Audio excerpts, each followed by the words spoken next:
AITA for reading my late mother's diaries after my father insisted they be destroyed. And what I found changed everything. My mother kept diaries for 30 years. When she died, my father insisted, before the funeral, that they be destroyed. He said they were private, and she would not have wanted anyone to read them. Something about the way he said it made me take them before they could be burned. I have been living inside what I found ever since. My mother died 14 months ago at 63. She had been ill for 2 years, and the death was expected and still devastating in the way that expected deaths are.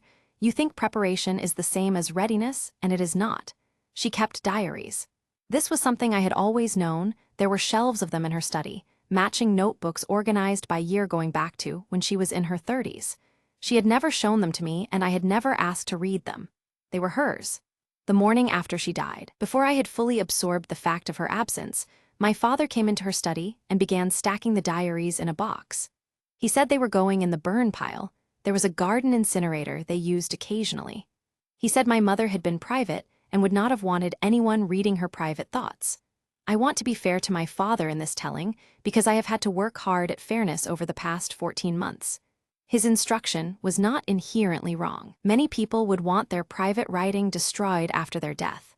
But something about the way he said it, the speed of it, the fact that it was the morning after she died, the specific phrasing that she would not have wanted anyone reading them rather than she would have wanted them destroyed, made something in me resist. I took one box of them before they could be burned. The years from when I was 10 to when I was 20. I told myself I would read them and then decide whether to tell my father I had them. I have been reading them for 14 months. I am going to tell you what I found, but I need you to understand that what I found is not the point of the story. The point of the story is the decision to read them at all, and whether I was right to resist my father's instruction.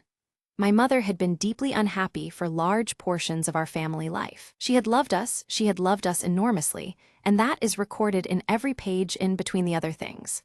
The other things describe a marriage that was not what I understood it to be.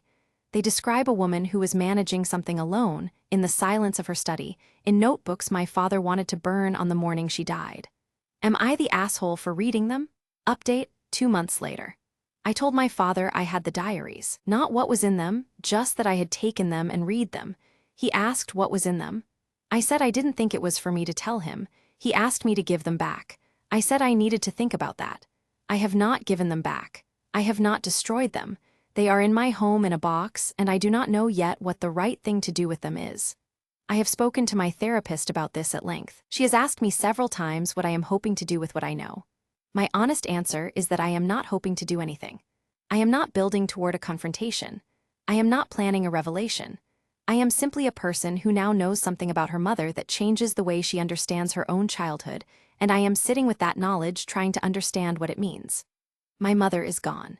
She cannot be protected or harmed by what those notebooks contain. My father is 81 and has his own grief and his own reckoning, and whether my having those notebooks changes anything about his grief is something I have not decided to make my responsibility. What I know is that my mother wrote for 30 years into those notebooks because she needed somewhere to put the truth, and she was not given it by the people around her, and she found it in paper and ink alone in her study. I am glad someone finally read her. NTA or ITA. Was she right to take them? Comment below.